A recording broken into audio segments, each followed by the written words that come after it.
podcast with four guys who don't have all the answers, but do have a lot of opinions. The four of us have found each other. All the BB you can get.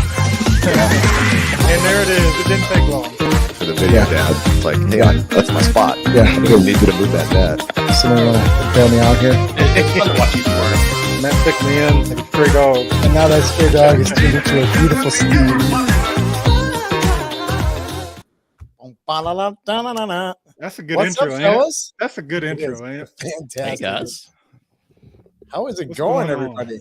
What's going on? What's Trevelle. up, everybody? You are alive. I'm back. For a second, you were just AI. I'm back. No, I'm back. I'm ready. You got Been a this minute. brand new. Been a I just minute, man. want everybody to, before we even get into this, I just got to bring this up. Look at this. Trevelle, look at this shot. Live and in person. Sexy Oh, that's man. Live and in That's a person. thumbnail right there. That's a No. great shot. Hey, get your Stop. thumbnail, get your Stop. screenshots out right now. Get your- Stop. Huh? Let's not do this. That's Trevelle GPT, right? Yeah, right. Trevelle was so uncomfortable just then. It was hilarious. I wasn't prepared. Welcome That- to that another wasn't- fantastic Video Dads podcast. I'm one of four. How's everybody doing? Dan, You are Jim, uno. Trevelle, Maddie, Ice. Hey, Matty Ice is here. What's going on, We are guys? doing. What's new? man, back again. Back We are again. at the new? end of the season, and it Yes. feels like a great little miniature vacation. Well, I wish I could say I was at the end of our season, but apparently they want to continue on and make this thing last a little longer. So we A lot will longer. be going to nationals in Chicago. Mhm. Oh, I'm sure that's you can. I'm fantastic sure you news. can see the excitement for the location where we're headed, right? It's very close to where I'm at. Yes, sir. So yeah, we never did answer that. Are you gonna you planning on doing a little meetup or what? Yeah, I think so. Why not? I think we totally should. I'm down. I'm All right. down. Well, at this rate, it's going to be Dan and Trevelle. Oh no. What the- Because No. we've got one tournament left to get a bid. We have, I'm sorry, girls, but I'll just say it. We have choked real hard in two opportunities to secure an open division bid. You're So gonna that was hard. roll down to Premiere and be like everybody else that shouldn't be. Shouldn't be in Come on with us, man. Nah. Come on Nah. with us. Nah, he says nah.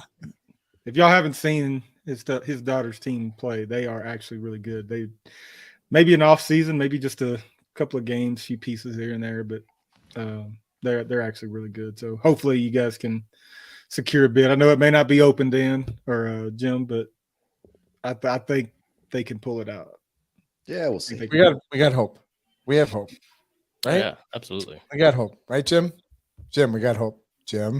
Jim, we got hope. I'm having technical difficulties here. If it doesn't work out, it's okay. For myself, it'll be all right. you could come anyway, right? Yeah, we'll Come see on what down. happens. Come on down to good old Chicago. Yeah, we'll have a hot dog. Some pizza.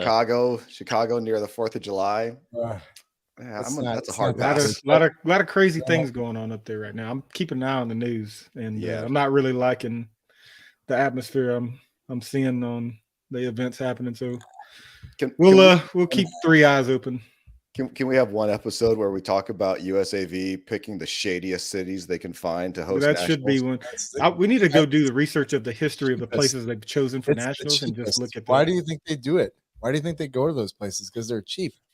Well, Why do you think they do them over Easter break? Because it's cheap. It's big Yeah. business. Let's go. Let's go. Let's go. Spot on, Dan. Spot on. yeah.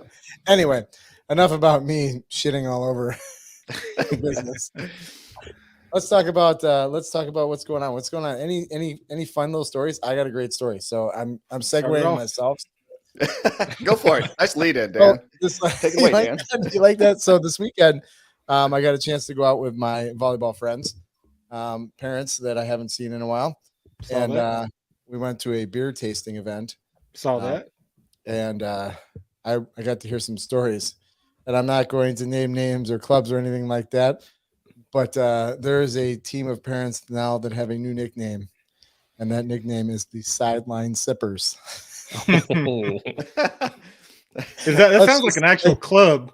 I thought it was great. I think I would make some T-shirts on it. Wait. That's zippers with an S, not zippers with a Z, right? That would be Zippers with an correct. S. Because that's very different meanings depending on which one that is. If you get it Yes. wrong, yeah.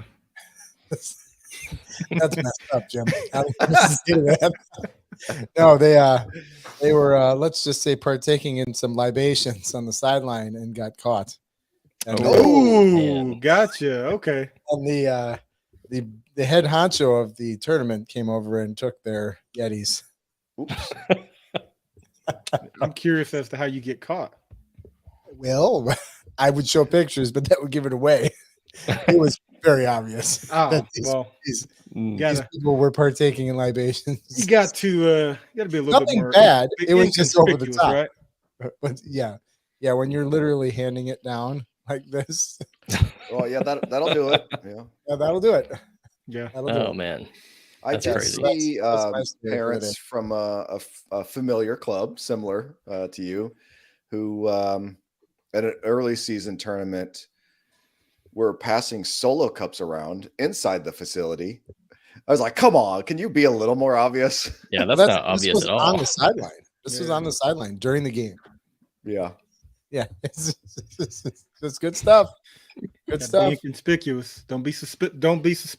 Don't be That's right. suspicious. Don't be suspicious. So crazy. I don't think I have anything that tops that. Dan. No, I don't either. In all the stories I've got, I don't think I have anything that tops that. But you know, You win this one, All I- Dan. I think I got it. all I can tell you is we were up 13-8 in the Ooh, third yeah. set with an open bid on the line I was watching. and lost 16-14. oh, Mm. So, Those hit somewhere where it's hard to get to, and it yeah, you don't even want to talk about it. stings. Yeah, Yeah, those sting. that hurts me worse than the Packers losing to the Eagles on 4th and 26. Like 4th and 26. you remember that game? I know I you remember. do. I Everybody remember remembers that 4th one. and 26. 4th and 26. Yeah, if you're from Wisconsin and even if you're not a Packers fan, if you know 4th and 26. All I gotta that's say, what that felt like. all I gotta Yep. say, Dez caught it. Dez And they caught fumbled it. It's garbage. it. We Garbage. fighting. You better not meet in Chicago, Trevelle. We fighting. It's just garbage. Anyway, Anyway, So anything new from you, Matt? You're down there in the corner just chilling.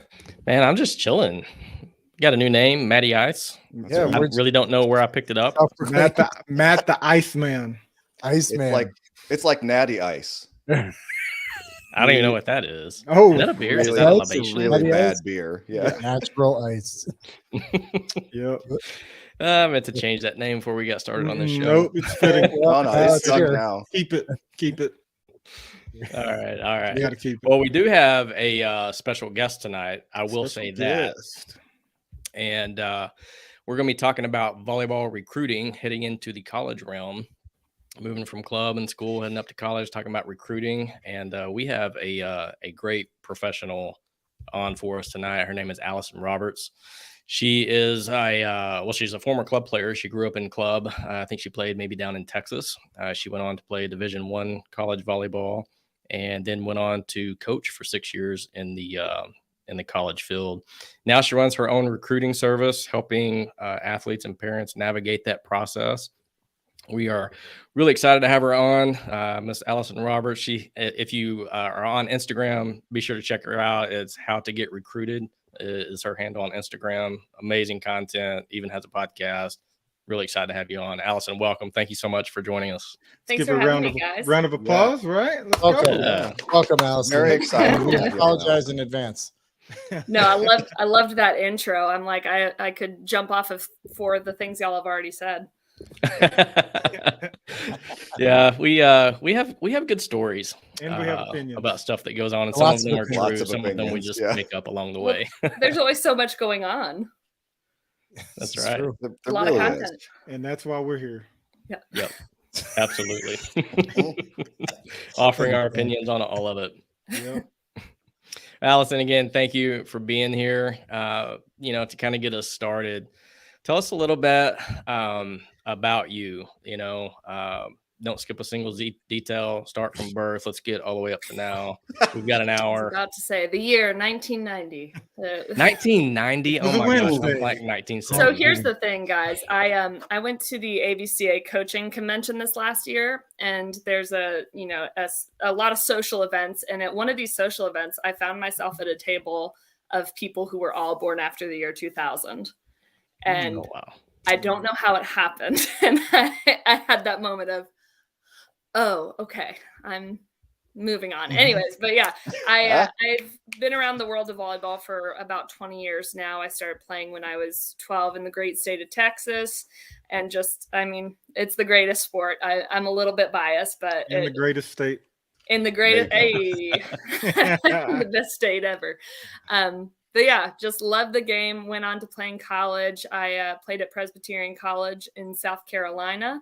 They're the smallest D1 school in the country. At least when I attended there, I think they're still there, if not pretty close.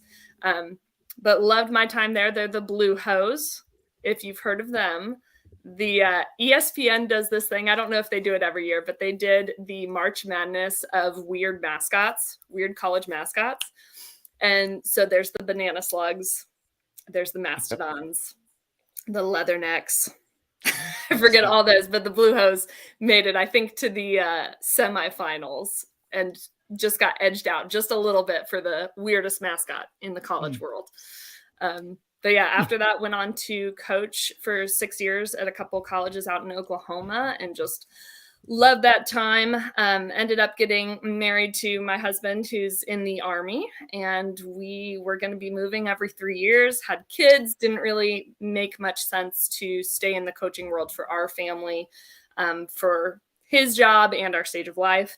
But yeah, so I kind of just started this about a year ago now is when I started doing this intentional work. I've been working for a club for about 6 years, doing this just for the club. And I just keep seeing the need. I keep seeing so many athletes who are confused about the process or who give up on their goals because it feels overwhelming or it feels confusing. So I started doing this about a year ago and haven't looked back. No, that's awesome. That is Good. Yeah, that's fantastic, because those were some of the things I was thinking about is where do you get started with the recruiting process? My daughter is finishing up her season of 14s, and so heading into these big recruiting years, and it's kind of overwhelming to think about where to get started. Who do you reach out to? How do you make those lists? Not the recruiting top 10 list or anything, but like your list of targets that you want to work with. And people don't realize it, but there are a lot of D1 programs out there. It's not all Power 5 conference schools. There's a lot of good programs that are smaller D1 schools. So there's a lot of options out there for D1 and D2. Mm-hmm. Yeah, absolutely. Yeah, there's so many options out there, and it's really the hardest part, I think, at the beginning is you're asking, a 15-year-old, 16-year-old girl to think 8 years in advance and something that's going to project them into their future. And they've never had to make a decision like that before. They've never had to think so holistically about what they're looking for. They don't know what it looks like to move away from home, what it looks like to be living 24/7 with another group of girls. There's so much new there. So really, the beginning of the process can be a lot for a lot of families out there. Yeah. Talking about the process, I think it would be fun if we played a little game. I think you're right. Yeah. So let's test our knowledge, or Allison, let's have you test our knowledge. See how smart we actually are. We brand ourselves as having a lot of opinions. Sometimes those opinions are correct.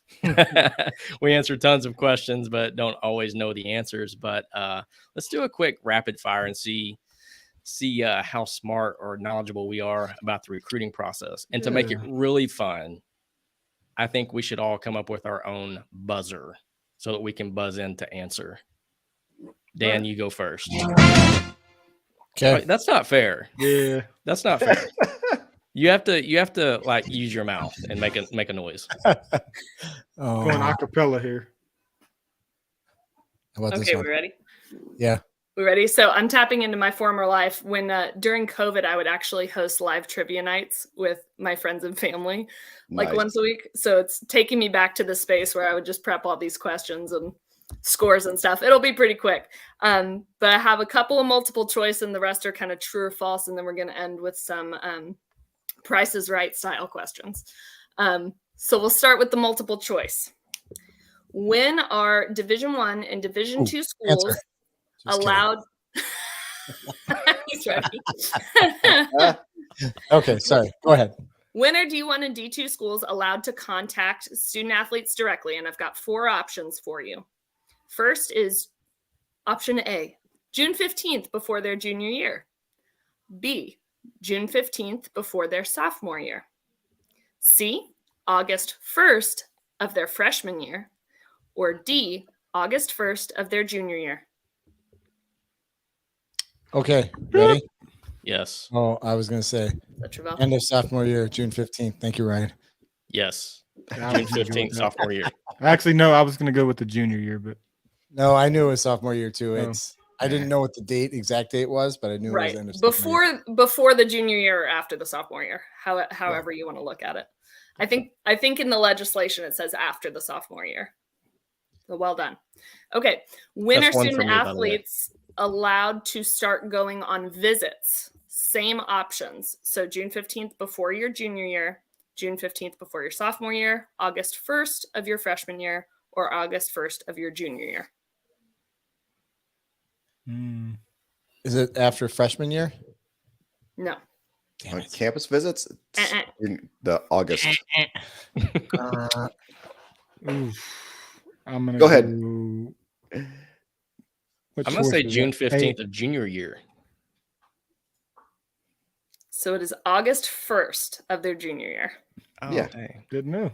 So a lot of people don't like that because they have the Yeah. contact date and then they have to wait a month and they're in school season. It makes things a little difficult. And I would expect some changes to that in the next couple of years. But right now it's August 1st.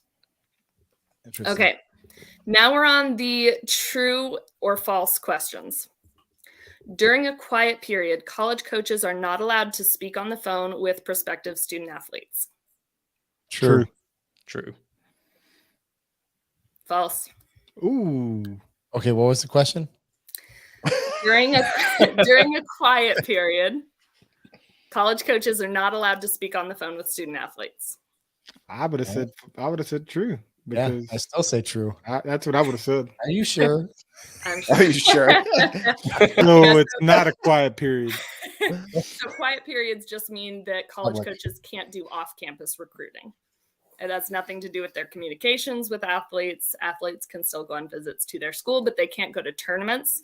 So some of the, there's not many qualifiers, but some of the tournaments that are during those quiet periods, college coaches are not attending them because they can't, at least for Division I and II schools. Wow. We're learning so much already, right? I know. Yeah, That's right. is I fun. didn't know that. Okay, next, true or false? There are some college teams with JV teams. Ooh, that's interesting. Hmm. Now I know I'm gonna there go are false. club I'm gonna go with teams true. at colleges, but JV teams. I'm gonna And go it with would true. be separate from club because Yeah. there are clubs at colleges. Yeah, yeah. Mhm. Ooh, I'm going sure. false. Why not? Let's say true. Answer is true. Mm. There are How some many colleges. are I out there? felt like you were trying to get me with that one. I really did. I really felt Wording like it. that one. I felt like that one was a gotcha. Like, oh yeah, of course the answer should be Yeah, true. you foolish Trevelle. You're so foolish. We got you, Trevelle. Got me. That's bad. Got me. Gotcha button. Okay. I'm getting this one. True or false? Division II schools cannot give full athletic scholarships. True. I'm going to say false. Yeah, I'm gonna go with Matt. I'm gonna say false. The answer is Ooh, false. Oh, so they can give it. So then why don't they? They have generally less. So they're allowed 8 scholarships, whereas Division I is allowed 12. So they do have fewer. And generally speaking, they're more rare at that level, but they happen. So it's Got false. it. Interesting. Okay. So now we're going to go Price is Right style. So we'll go through. This one is a number. So if you can get closest to it without going over, you win. Okay. All right, $1. Here we go. $1. Yeah, exactly. So how many pages is the NCAA Division I recruiting manual? Oh my Dan, gosh. you go first. Go this way. 101 pages. 101. Trevelle. 121. Really? Jim. I'm going to pick something ridiculous. 1,000 pages. That's garbage. Pick 999, Matt, just because I know it's Matt. I want to go with 2100. 2100. Yeah. We got two spectrums over here. Yeah, right. 465. So I think Oh. Trevelle was the closest without going over. Good job, Trevelle. Here it is. Way to go, Finally. Trevelle. 1 Okay. for 4. Last question. How many colleges out there have women's volleyball? Just indoor, not beach. Cool. Like, not considering club, you're talking about like an Correct. actual Varsity. team? Varsity. Varsity. D1 or All colleges, every level. 2100. you wanna I'm start gonna go this one? 300. 300. Wow, that's it. 300 for I'm 20. gonna do 601. It's got to be more than that. I bet you it's Oh, ridiculously high. I'm going to say Can I change my 2100 answer? again. Can I change my 2100. answer? I like to Who? go to like 1200. Can Go I for change it? All right, 1200. Thank you. Jim. I'm going to say 3,000. So to preface this, I get a different number every time I look this up. Latest number I got was 1,800. Oh, wow. So that's You're talking division- JUCO to D1? Yeah, I'm talking Division I, Division II, 3, NAI, junior college, USCAA, NCCAA, all of it about 1,800 schools. Wow. Wow. So there's a lot of college volleyball out there to be had. But Yeah. that was Now, good. look, You I guys did didn't know pretty that. well. So now I have know a that. question for you, Allison. Yes. How many clubs are out there Well, so I looked up. for I don't high school? know how many clubs. I did look up the other day how many athletes participate in club the other day, and it was something around like 500,000. Wow. Oh my Yeah. goodness. So a lot. That is Mm. crazy. Yeah, that's a lot. That's a lot of volleyball. I would love to know what the stat is from like 15 years ago to now. I would too. It's grown Because an insane it's- amount. Would you say double? Oh, quadruple. Yeah. Quadruple. easily Wow. Yes, If not more. if not more. Wow. It went from having fun to making money. And Mr. Cynical Dan again. So much money. Well, I have a question. May I ask a question? Yes, please. You said you were going to give me all the answers, and I think I only got 2 right. Wait, this is sabotage. I feel like that's a statement, not a question. I told Oh. him I would give him all the right answers, and then I said gives him all the wrong answers so I can Yeah, laugh at she him, put a so. little winky face out there that she was going to send me all the right answers. Oh my god. I'm just going to leave the show. This That's is- why 2100 was terrible. that's why 2100 was every one of your answers. You just watched. She told me there were. Hey, you made me leave. That's not fair. She told me all the answers were 2100, so I went with 2100, and it wasn't right for any of them. We should change his name. We should change his name to Melty Ice now. Oh man, Oh, that's Mr. terrible. Ice. That's terrible. Hey, so back to recruiting now. Since I Yes. lost the game, that's the last time I come up with good ideas. It was They good. always make me look bad. Hey, did you learn something though? I don't did. remember. I learned that 2100 is not the right It's answer not. to anything. No. Yes, I did. I'm very impressed with some of those. Those were great questions, by the way. I Good, never thanks. would have thought about any of those. Those are No. absolutely amazing. But you had said something early on before we got into the questions there. You had talked about knowing your options. Mhm. And I'm curious what you think about that. But before we jump into that, I listened to some of your podcasts here recently, and you had said something recently about along the lines of knowing your options and talking about how you wish you had known what if you knew then what you know now, you would have done things a little bit differently, right? You wouldn't have just been sold on I'm only looking at D1 options or Mhm. opportunities or recruiters, that are recruiting for D1. it reminded me of something that I had read or thought about or came across. I don't remember how I came across it. I have so many random thoughts that I just come up with weird stuff. So who knows where I actually come up with it. But it really made me think about there are so many options for players. And one of the things that I think gets discounted so often is that parents tend to push their kid to club, right? They push club. And especially this time of year, you can jump on some of those volleyball group pages on Facebook, and it's everybody complaining about my kid never plays. My kid's the best player and she sits on the bench, and, you know, all these different things about, you know, my, you know, 4'8", you know, middle blocker, you know, doesn't get any playing time. And it's almost like they're always pushing, you know, this club scene, this school scene and things like that. And I was reminded that that's not always what's most important to the girl. It's really about what she enjoys and what she really likes. And thinking about, you know, the school ball and things of that nature, that we discount that so much about playing in front of their friends, playing in front of their boyfriends, you know, playing in front of their, you know, their teachers and things of that nature. And so I really appreciate the perspective that you bring, that there's always more options out there than just club or just D1. So I was wondering if you could talk for a little bit about, you know, what you mean when you say know your options when it comes to recruiting. What is it you mean by that? Yeah, definitely. Let me start by bouncing off that last piece that you said about just kind of pushing club and pushing high school and pushing what's going to make an athlete successful. And it's like really at the core of what we're doing as parents, what we're doing as coaches, the most important thing as we're, you know, stepping into the recruiting space is that our athlete loves the game and that they keep the love of the game. Because you look at how tryouts have shifted now. The SRVA, that's where I'm at right now. They've just moved up their tryout date to the summer. We were one of the last regions holding out. And so these athletes get done with club. They have nationals. They have club tryouts or high school tryouts, club tryouts, high school ball all summer. And then it's like they don't get a break. Yep.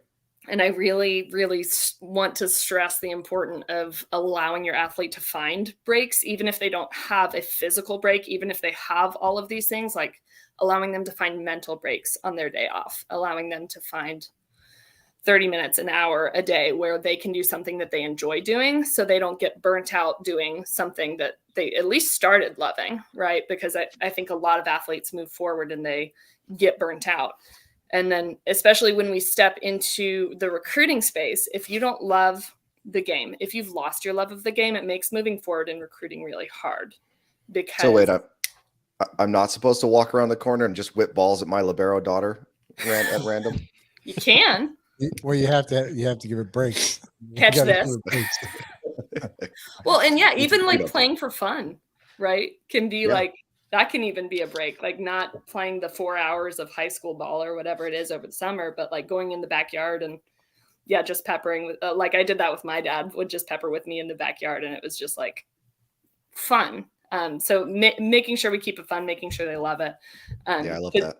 Yeah. Once you step into the recruiting space, recruiting's hard. It's long. Like you were saying, your daughter's 14 and it's younger and younger that you're hearing you have to start, you have to do this, this, and this, you're behind, you know, and there's a lot of undue pressure on athletes at a much younger age than it was when I was going through the recruiting process. I remember when I was in it, it was my freshman year is when we heard a lot about it, but I think it's more like middle school now is when either the clubs, the parents, somebody's pushing these athletes when they're, 12, 13 years old to be thinking about college, which it's like, just love the game then.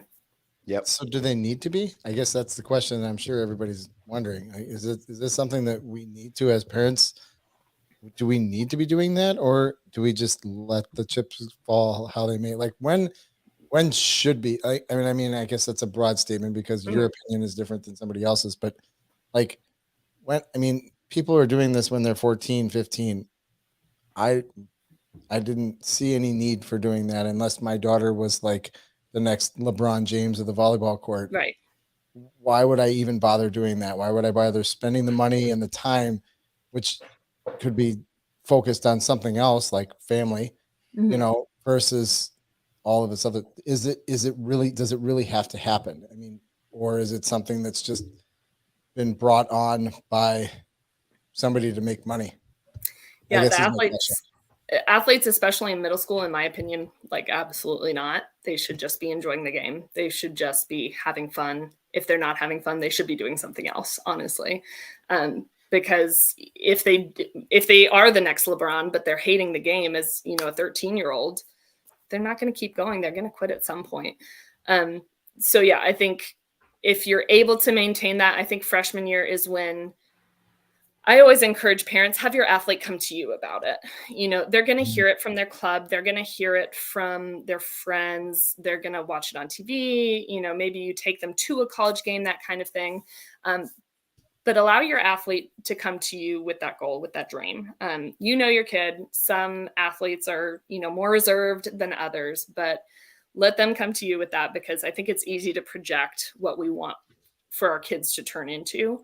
And I remember the most powerful conversation I had with my mom in the recruiting process was when she told me, you know, you don't have to play in college if you don't want to.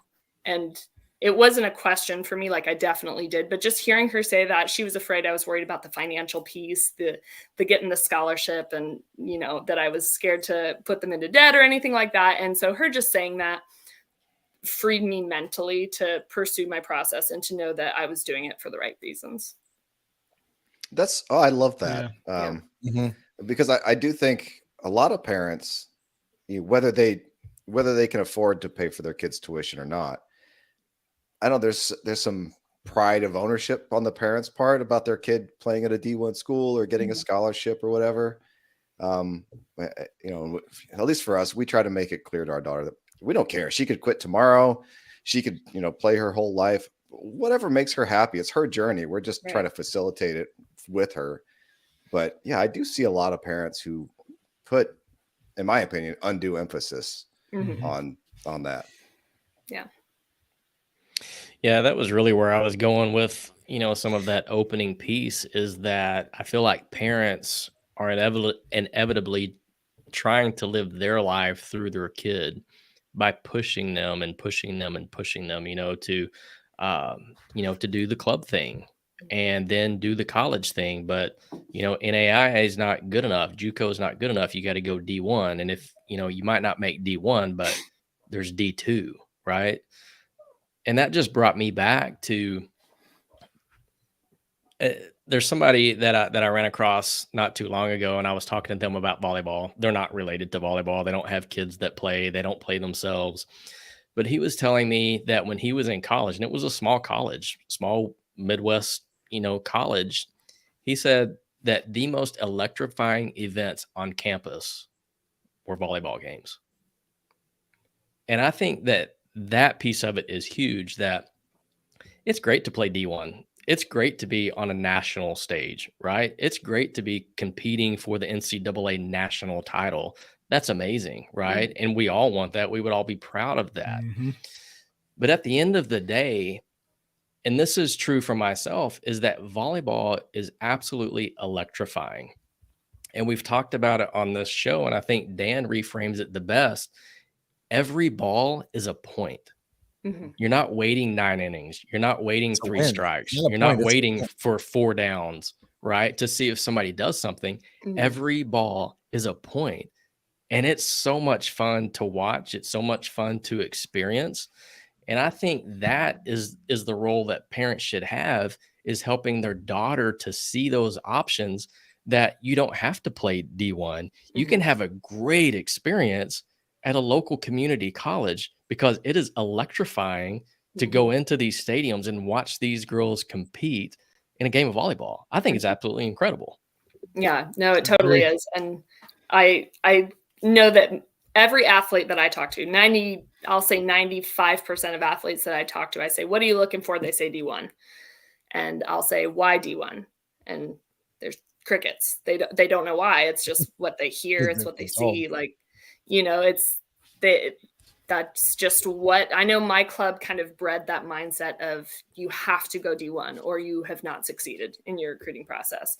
And then, you know, I did play D1, and I would not change my college experience for the world. I loved it. But at the end of the day, I was pretty average Division I player, pretty average in my conference. And I know some of the Division II schools who tried to approach me, I could have been a really big impact player at some of those schools. Would it have been better? I don't know. But, I didn't explore that option to see what was available to me. Yeah. So I'm going to ask you a question because you brought up about it doesn't have, or you asked a question about why D1. And so what would be a reason why not? And you look at the kids these days and, the big programs that are on TV that are getting the highlights on ESPN are these big D1 Power 5 schools. So what reason would any of our daughters have that they may not be aware of that would open up a better avenue for them to decide to go D2 versus D1? I mean, I'm sure there's multiple reasons why, but you just, there's the things like that you just never really hear expounded upon on, why would it be more beneficial for somebody more even than just the athletics to go to a D2 school versus, Right. trying to get into a D1 program? Yeah, there's a lot of different reasons, and I'll kind of include D3 and NAIA and junior colleges. Like there's so many things that go into that. Kind of the one I just talked about. I was an average player at Division I. I could have been maybe an all conference player, maybe I don't know, maybe all region at a Division II school. I could have been an impact player. That's one. Number two, you look at playing time because, I have many athletes who I would say could play Division I. Talent size wise, maybe they could fit a D1 school. Does that mean they're going to be the happiest at the Division I level? Are you going to be happy sitting the bench for 4 years? That was a big one for me. I wanted to contribute right away. And nobody wants to sit the bench, obviously. But if you're looking at, you're a 5'10" outside hitter who's sitting behind 2 6'4" pin hitters who are, sophomores. So they're one class above you and they were all freshman team. It's like your playing time is going to be very minimal at those schools. Also a little bit of the flexibility of just your student life experience. That's a pretty big one. So the hours that are required of you at the Division I level, as far as practices, strength and conditioning, film, usually there's study hall involved. And there's all of those things at the other levels too, but they're smaller requirements. There's a little bit more flexibility. If you look at Division III, their seasons are shorter, so the athletes can focus on academics.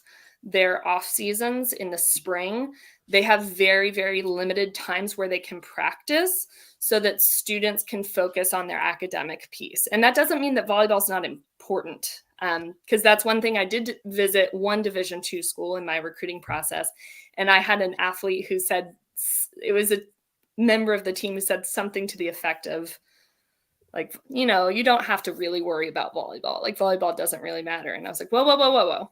I want volleyball to matter. I don't want to go somewhere where volleyball's not important. And that's generally not the case at most schools. It's just a little bit more flexibility. You can maybe have a job if you want to do that. If you have other things you're involved in, just allows for a little bit more flexibility as far as student life goes as well. Allison, to that point, is that true? That flexibility, does that scale within D1 even? For sure. Yeah. Because you look at those Power 5 schools. So they all have the same hour requirements at the Division I level.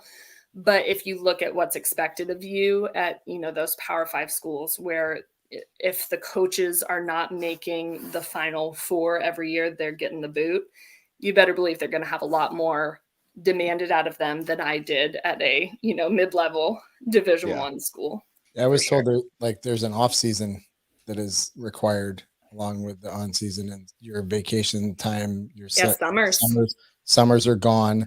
In the D1 versus the big D2. D1s, yeah. Mm-hmm. So, I mean, if that's your life and you want to give to it, that's a lot. And that's and I've seen, I didn't play women's volleyball.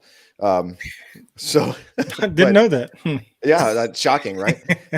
I've seen kind of what you've shared there, Allison. I was really close with. I went to an NAIA school. I think we're now NCAA D2. Okay. But at the time we were NAIA, small school, and I was really good friends with a lot of the volleyball team.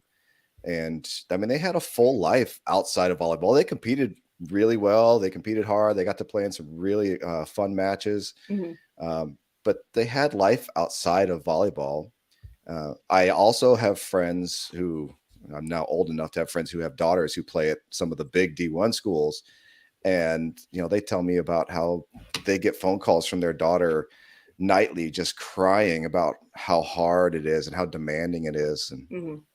And so I've seen both sides of that. And, personally, if it was up to me, I would rather my daughter play at maybe a smaller D1 school where she wants to go to med school and do all these other great things that's going to be demanding. So if all of your time and life is absorbed in competing at that highest level of volleyball, it makes it hard to accomplish some of your other life goals. Yeah. And it's just so athlete specific. Like every athlete has a different journey, and some athletes are absolutely built for that all intensive level. Like their goal is to make the national team. Their goal is to play in the Olympics. Their goal is to play the professional league has grown and is really, really cool right now. Those athletes, go Power 5 and that's it. But like athletes who are not wanting to make volleyball their entire life, there's something else that's more important than that, whether that's, if you do want to study medicine, or if you want to study nursing. A lot of schools are not friendly to nursing, but some are. And it's so much about finding what's the most important. And that's how you research your schools. That's how you build your interest list, and you find the schools that will benefit you as a student, not just that you'll benefit the school, if that makes sense. Yeah, absolutely. Yeah. And is that something that you bring to the table as part of your service, is really helping the girls figure out what it is they want and what fits in that? Yeah, that's a huge part of the early on. And it takes a while because, like I said, these 15, 16-year-old girls, I say, what do you want? I don't know. So we have to get really specific with, one of the most common ones is location, because I'll talk to an athlete from Texas and I'll say, where do you want to go? They say, oh, anywhere. So I'm like, okay, so you're going to look at Alaska Fairbanks? No, or they'll give like the state of Texas and like Florida and Hawaii, and I'm like, let's get specific about the region. And then, okay, when we figure out the region, let's get specific about what the town looks like, get specific about what the school looks like, really break it down to a very granular level, because the more specific you are, the better you're going to be able to research schools moving forward. So how quickly can you provide feedback? Let's say you have a young athlete that approaches you, says, hey, I want to play volleyball at the next level. I'd like to stay within the state of Texas. I really, want to finish my advanced degree in nursing. I'm interested in playing D1, but I'm open to playing D2 or D3.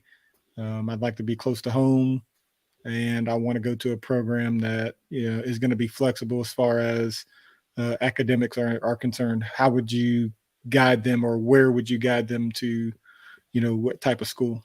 Yeah, first of all, I love that athlete. Like I love the athletes who know what they want to do, because I had no clue until I was anyways.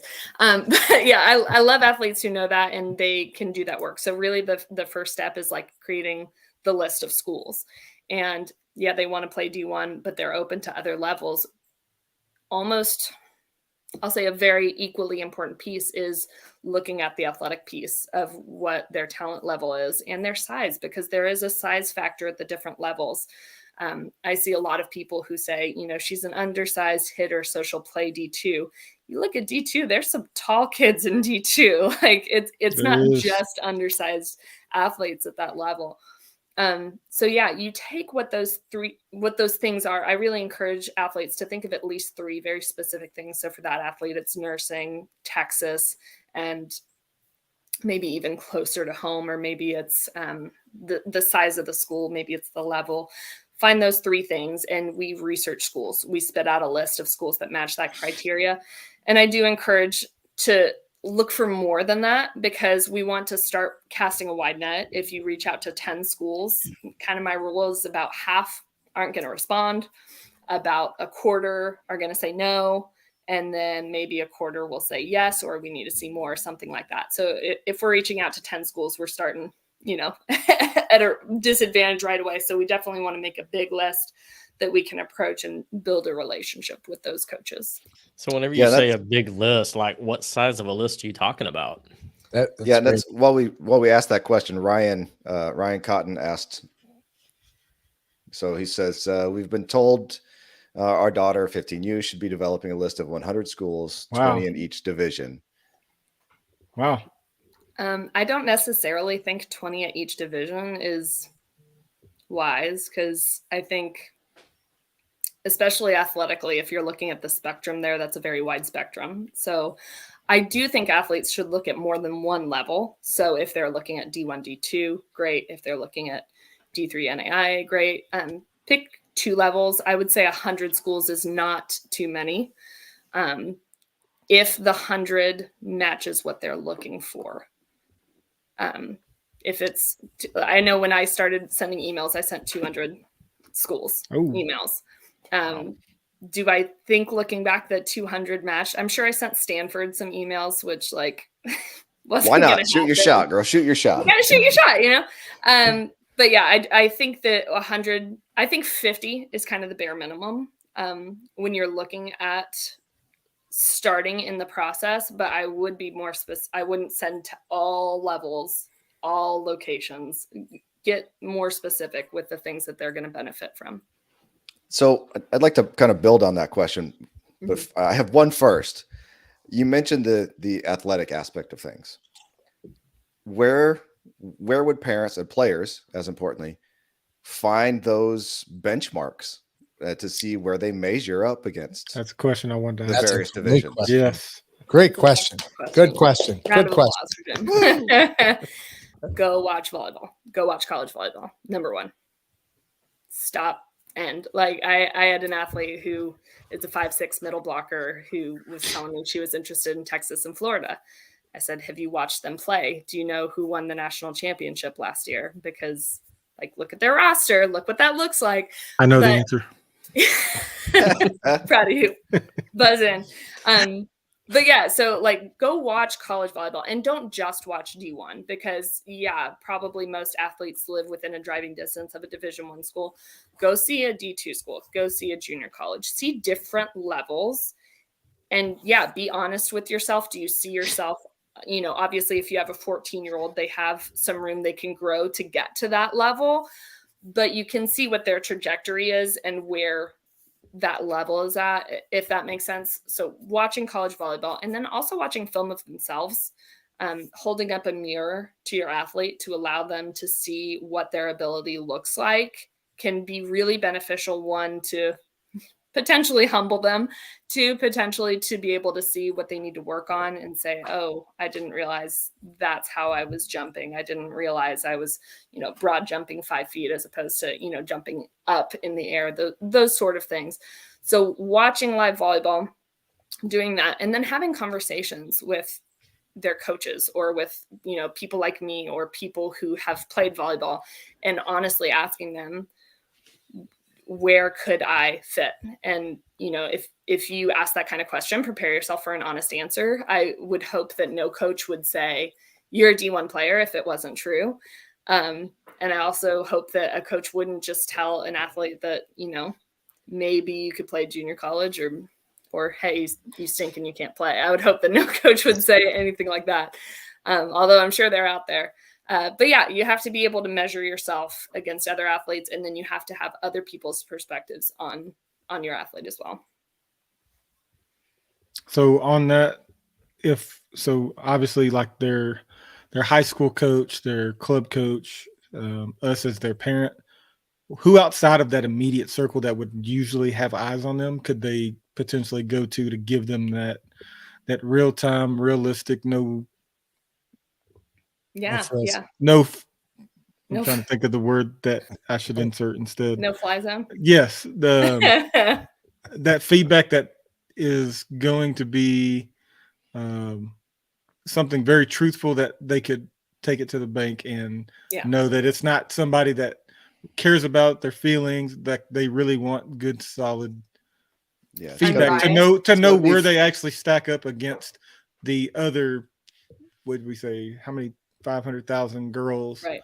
that are looking to do the same thing at some level.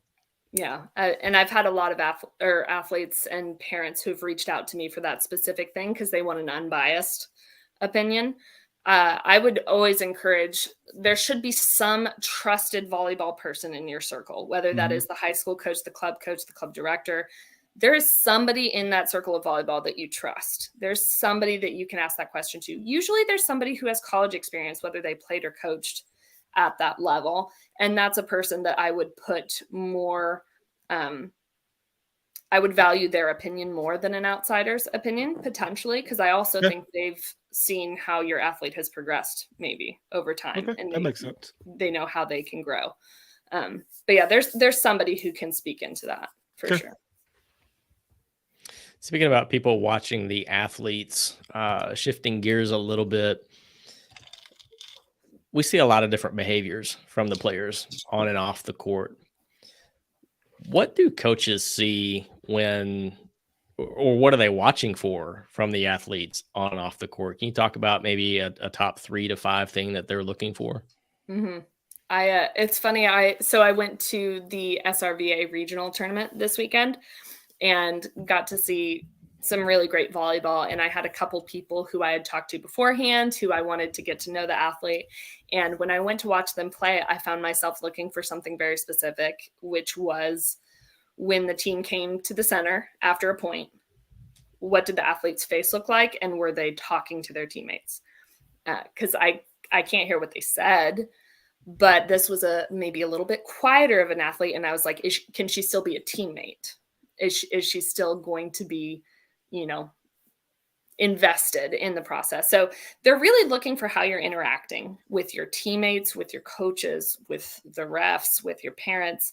I have a story of an athlete I was recruiting at the last school that I was at, and I walked down a hallway and found her shouting at her mom.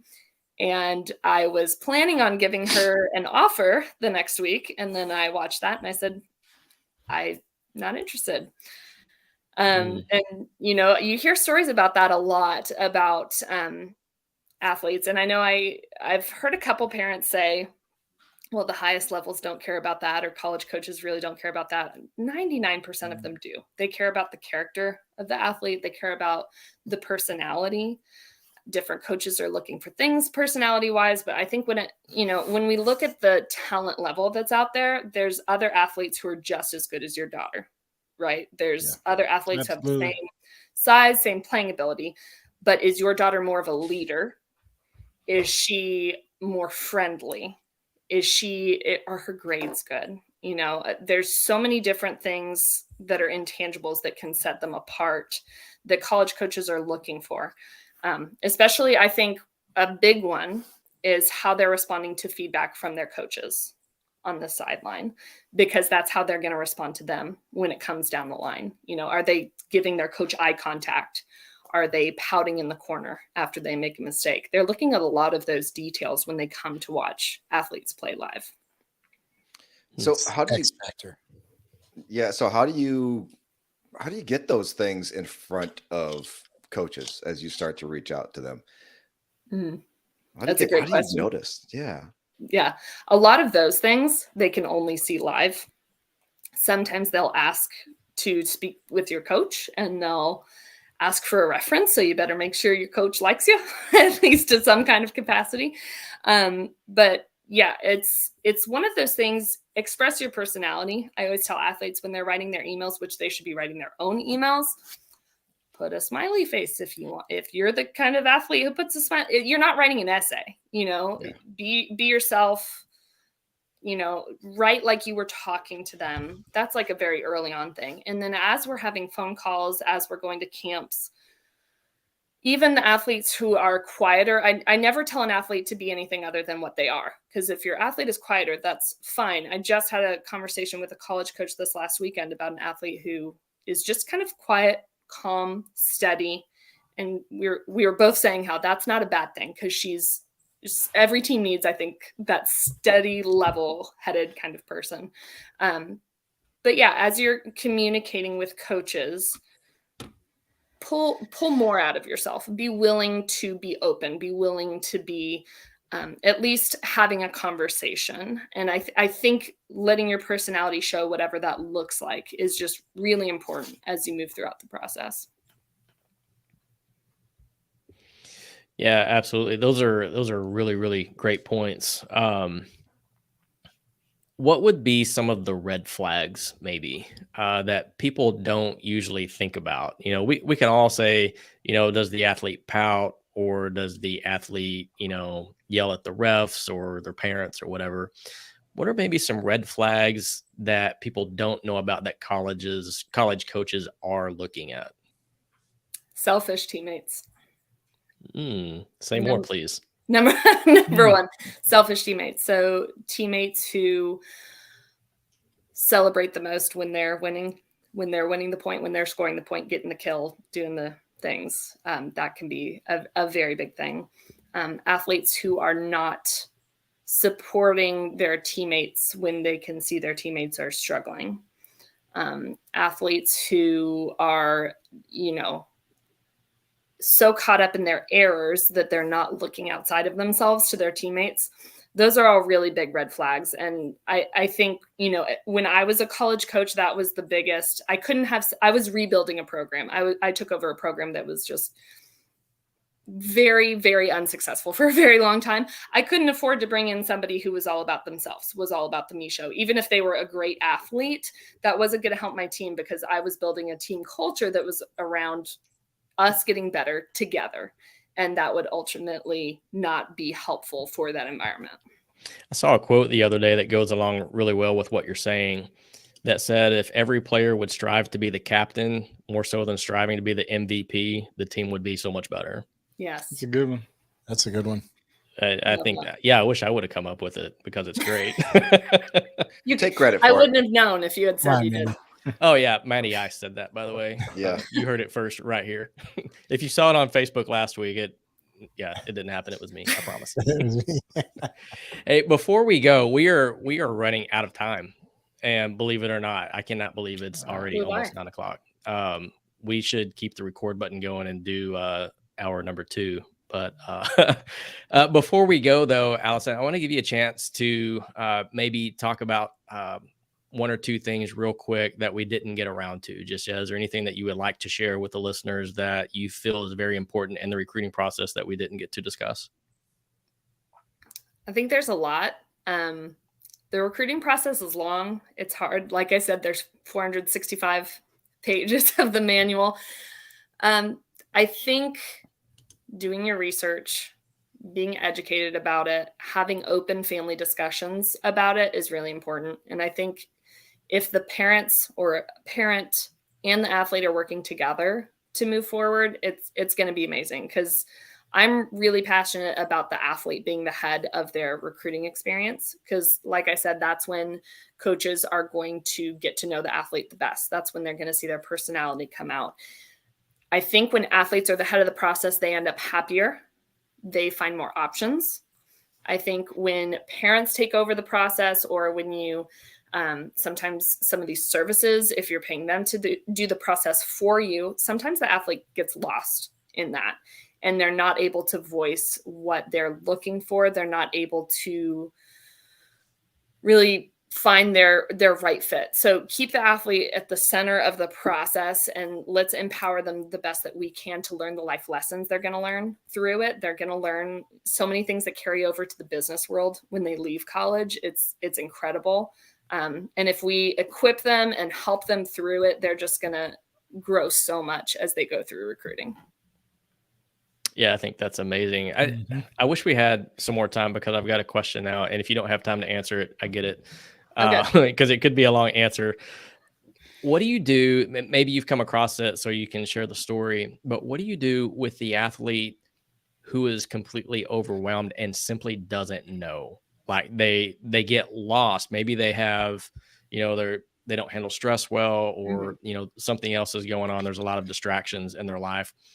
they can't process it all. So what do you recommend for them when it just becomes so overwhelming that they basically become they freeze, they don't know what to do, and they can't move forward? What advice do you have for those types of athletes? Yeah, I've talked to a lot of athletes in the last month or two who have found themselves in that space. And I think the majority of athletes hit that at some point.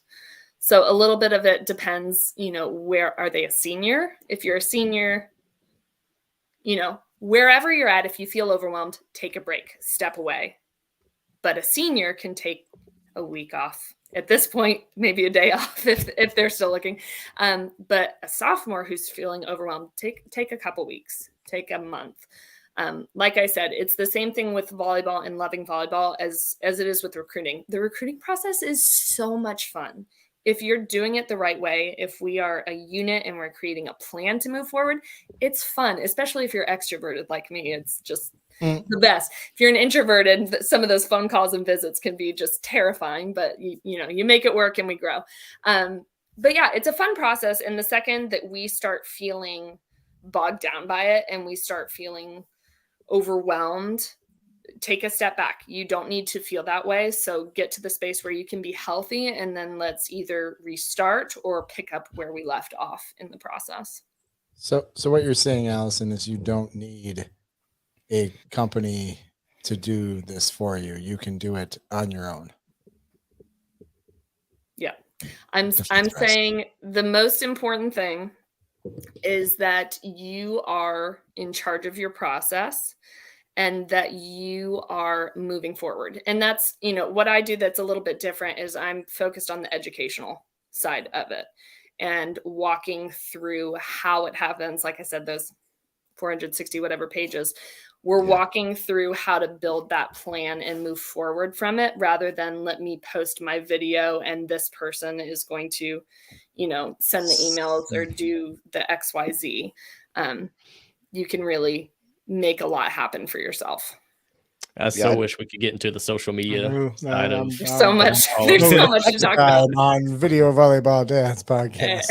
Right. Yeah, I really would like to have you back, Allison, and talk more about that, because I like your approach, being more about educating the process, having the athletes own the process and be the center of that, because that's who it's about. Yeah. Right? They have to find the right fit for them. It's not about them getting famous. It's about finding the right fit, the program that's, appropriate. Yes. So I really like that approach. And I think that's very athlete centric. Yes. With that being said, Allison, how do people get a hold of you if they want to talk to you about the recruiting process? Yeah, let's hang out.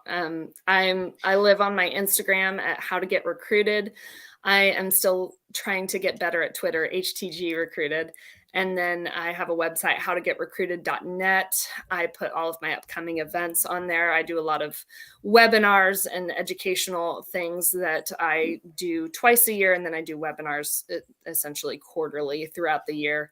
But yeah, I try to put a lot of information on there. And I also have my own podcast, the How to Get Recruited podcast.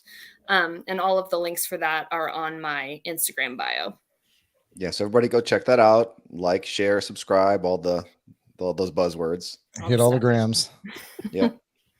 That's right. And I do highly recommend the podcast. It's good. It's got tons of information on it. They're really quick too. So you can listen to one in about, 15, 20 minutes and get tons of information. Very entertaining as well. Has some great guests, things like that. But be sure to check Allison out. Howtogetrecruited.net. Again, check her out on Instagram. Puts out tons and tons of content that's really, really good.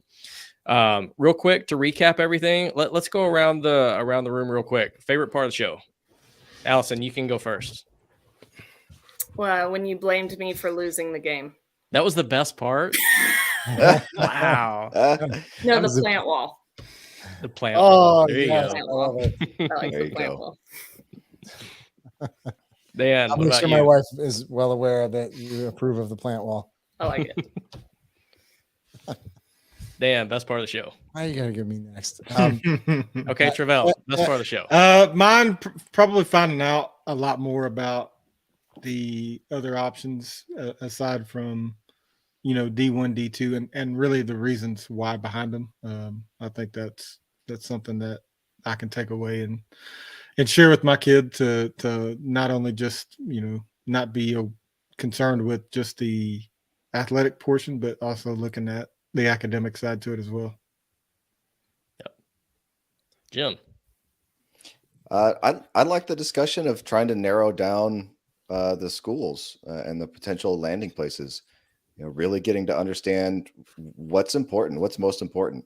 Are you trying to be an Olympian and national, D1 national champion, or do you just really want to compete at a high level, but you also want to get a nursing degree or a doctorate or something, to really help narrow down those schools? Because how many schools did we say there were?